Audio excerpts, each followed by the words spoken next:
What is up, everybody? Welcome back to the channel. My name is Brandon and the channel is 540 Flips. Happy solar eclipse day. If you were in an area that got the totality, hope you enjoyed it. If you went outside and looked, where I am at right now, it's kind of actually at the maximum point. Actually, I believe it just happened at the maximum point. I went outside with my daughter and her friend and used the little glasses, and it was kind of like a little slither there. So, you know, it's cool, but don't go out staring at the sun and mess up your vision.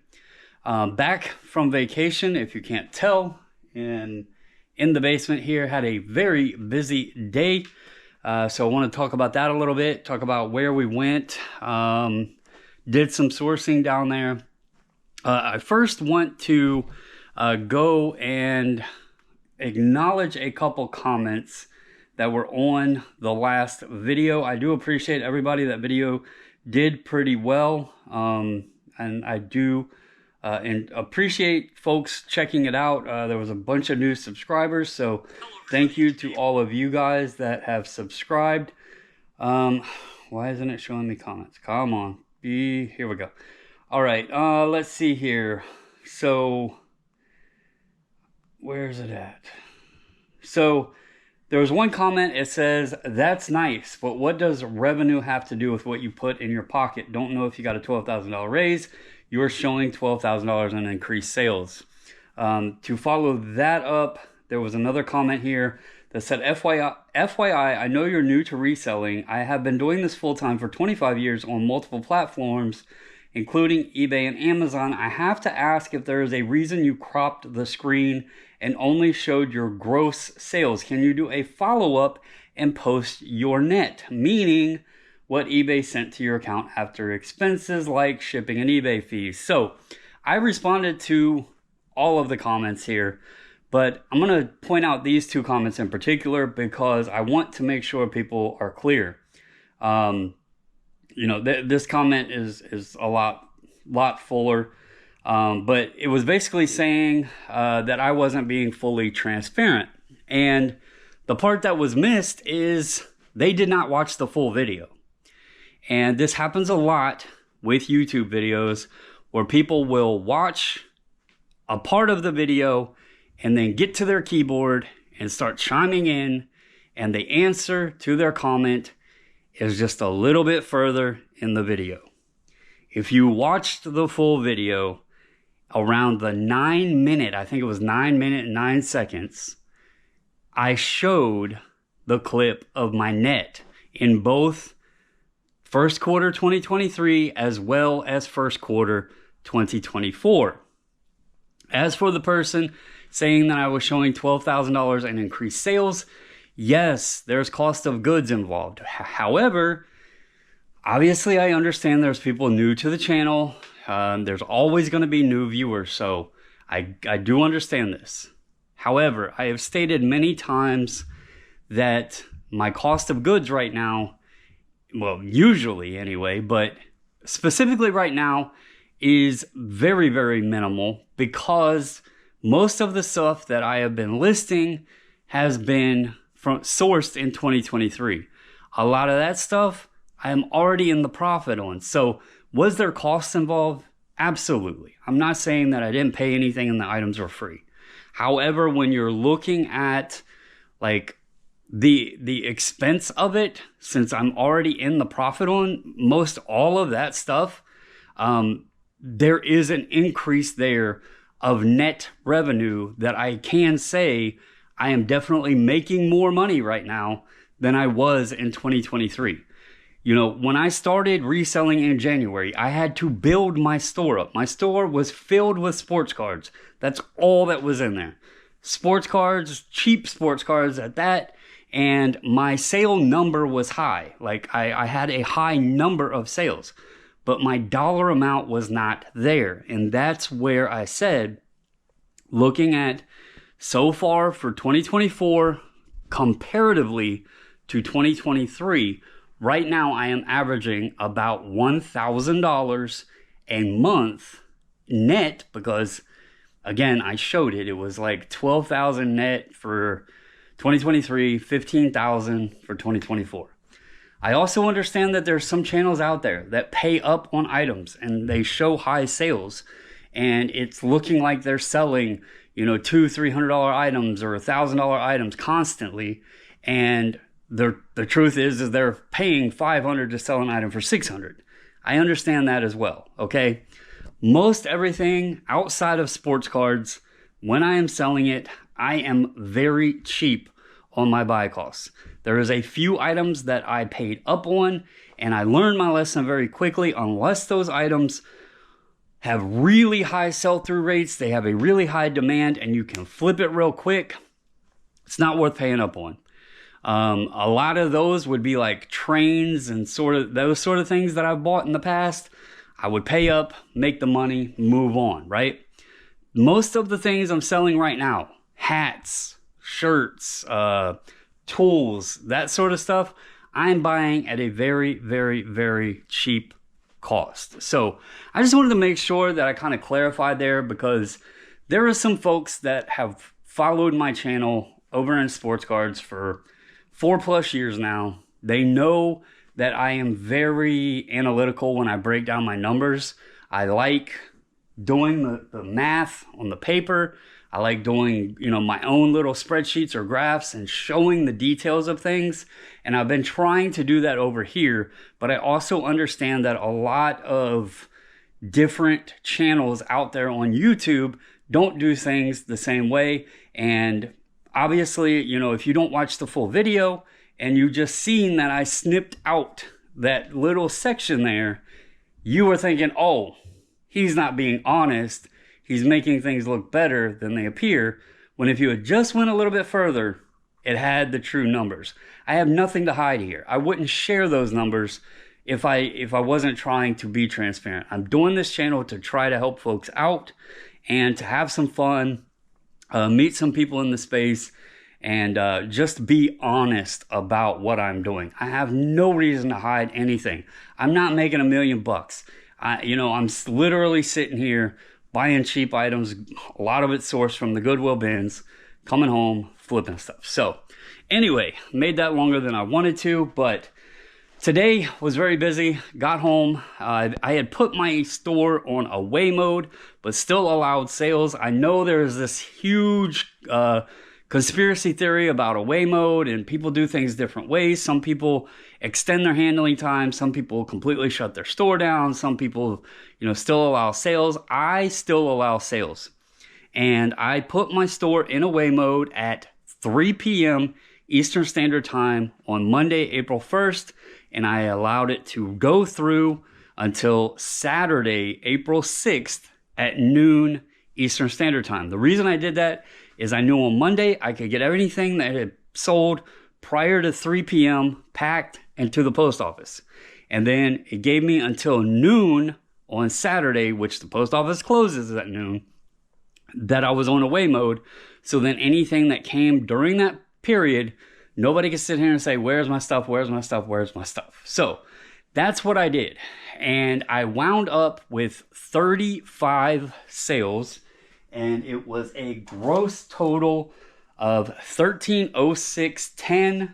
And my net, this is going to be an approximate because there was 3 other sales from April 1st until through yesterday, April 7th is what I did. There was 38 sales for like almost $1,500. The net was around $1,100. So I put approximately $1,000 because I deducted the other 3 sales. While I was on away mode, I had 35 sales. So gives you kind of an idea there. You also can see I have shelves that are thinning out.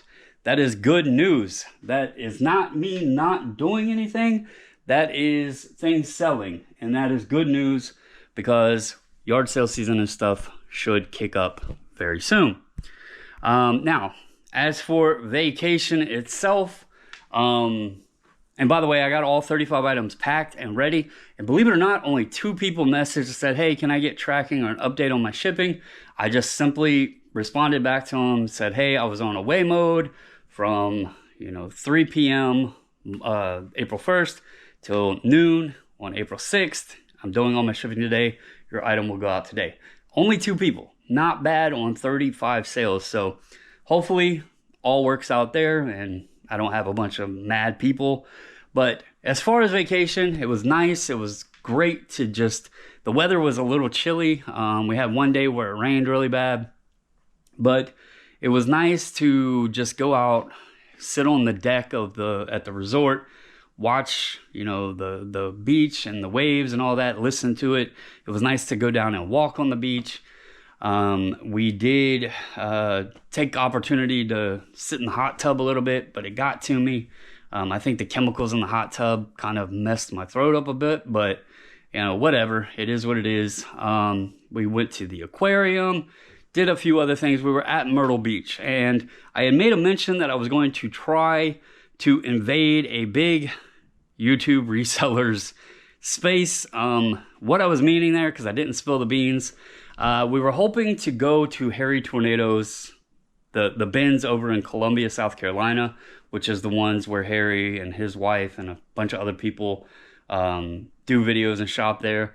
Unfortunately, it was like a 3-hour drive from where we were staying, and it was 6.5 hours drive down there. I didn't want to do 6.5, driving down, take a day and have to do another 6 hours round trip, and then a couple days later have to drive back home and another 6.5 hours. It was just a lot of driving, and so we decided to scrap that.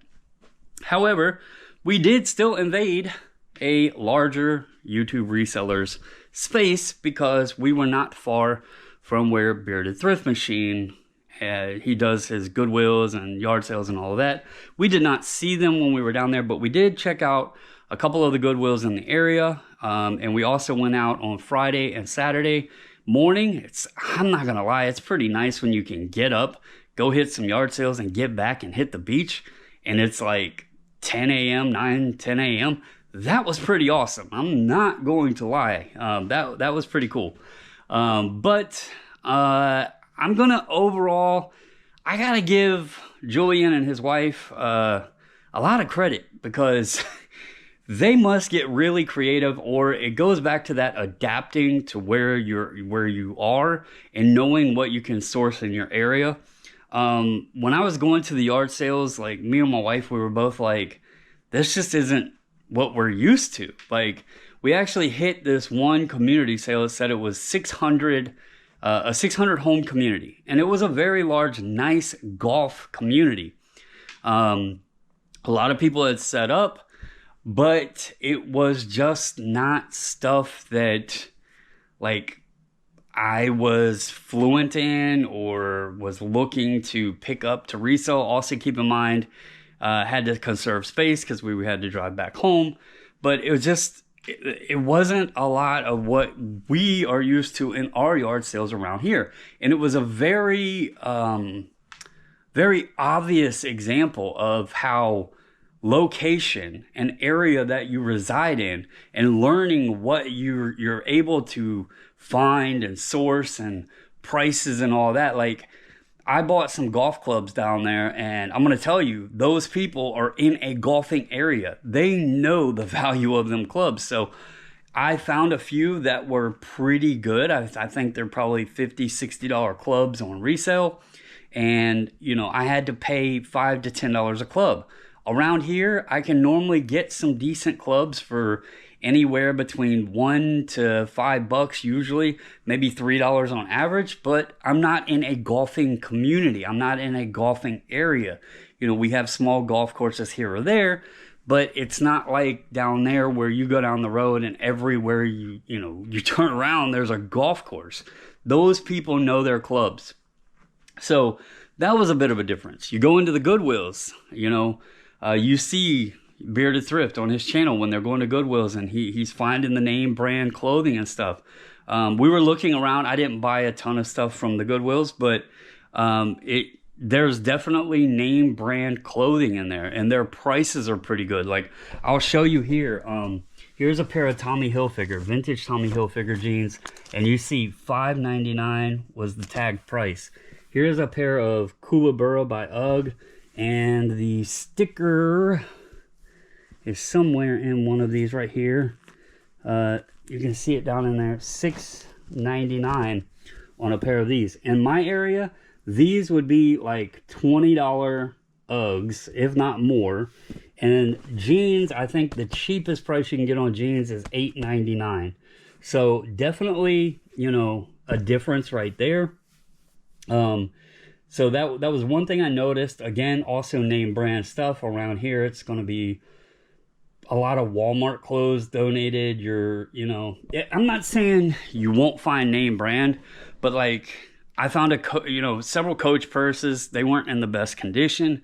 I found a nice Dooney and Burke tote bag, but again, it had a couple issues on it, but it was $6.99, right? And I contemplated real hard on just grabbing it, because even with the flaws, the defects, it was probably worth every bit of that $6.99. There was probably profit to be made there. Around here, you're not going to find that. You're just not going to find that. So definitely a great example of, you know, source your area, know your area, know what the communities, like they've obviously lived down there a while. They've been reselling for several years. They know what communities are going to have what. They know kind of what prices are going to be in certain areas.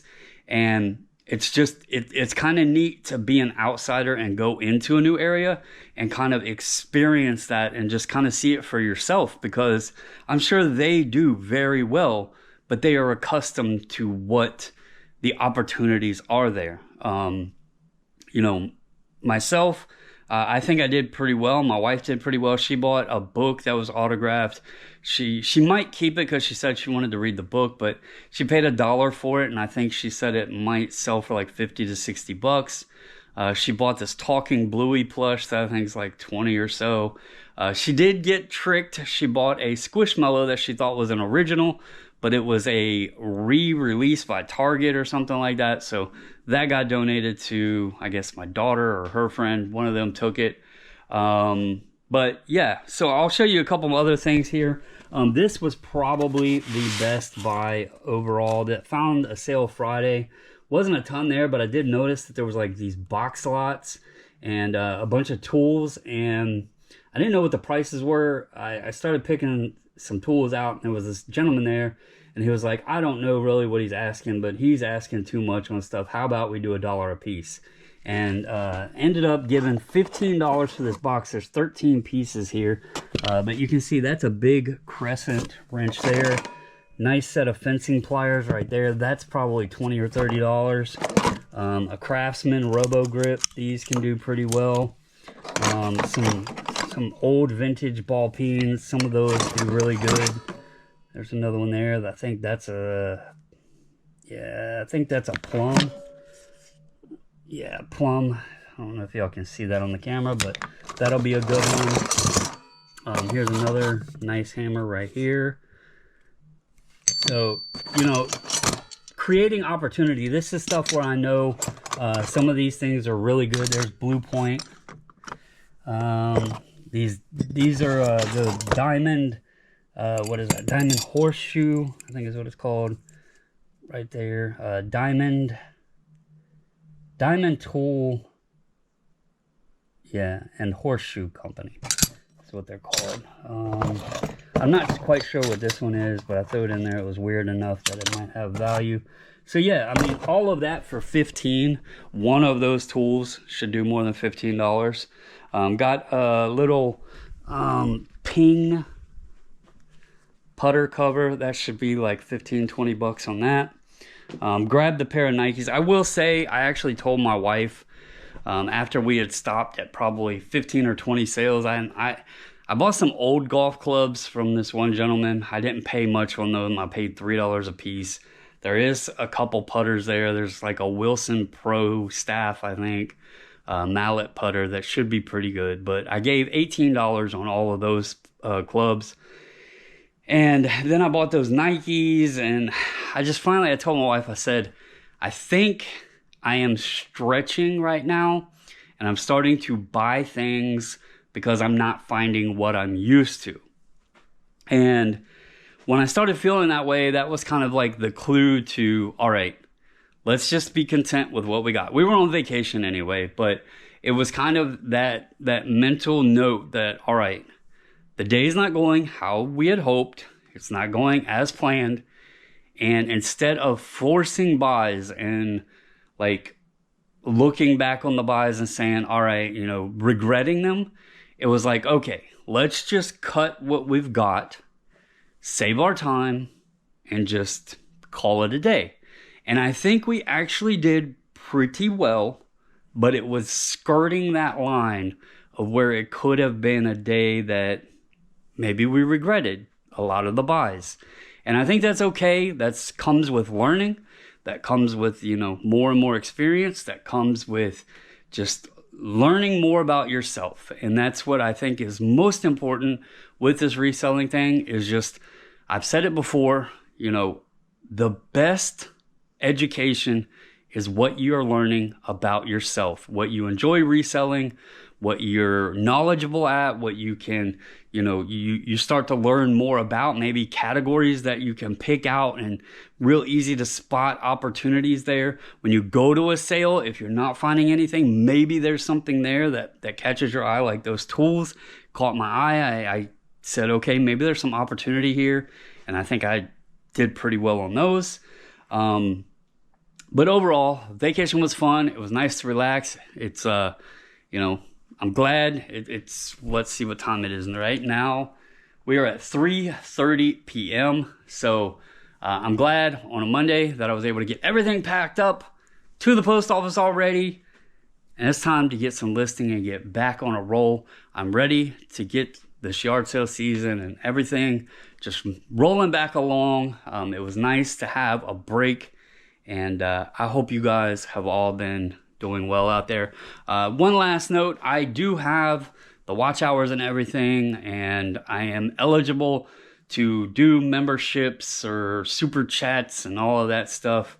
I have never did memberships on my card channel, and I have several thousand subscribers over there. I just, like, I don't know what I have to offer people as far as if you paid me to be a member.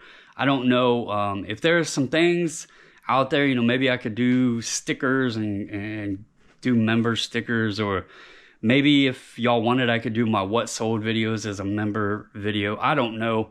I don't even know if I'm going to offer them.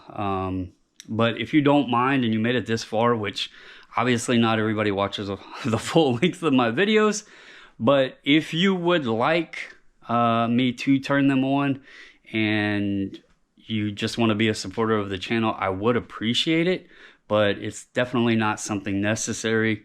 If you're interested though, by all means, comment below. I do appreciate all of you. I know that there's been some people that have supported the channel for a while now, and I just hope to continue to grow, hope to continue to put out content that you guys enjoy and that you appreciate, but more importantly, hopefully help some folks out and gives a little touch of entertainment. And for anybody that thinks I'm not being transparent, please never hesitate to reach out. You can find me on Instagram if you got questions, or just drop a comment. As you see, I'll be more than willing to reply. I'm not here to try to have the biggest numbers or make it look like I'm becoming this fabulous millionaire, because I'm not. I'm trying to make real content and share the, you know, just what I'm doing and the real numbers behind it all. Obviously, I don't have the full breakdown of how much my box costs for this order. And, you know, after all of the ins and outs and nickels and dimes, what is the exact number that I made off of this? I don't have that information in front of me, but I also have no reason to lie to you guys. You know, so hopefully that helps out. I, again, appreciate all of you. If you're new, click that subscribe button, hit the thumbs up on your way out, and comment down below. Hope you all have a blessed day. Till the next one, I'll see you later.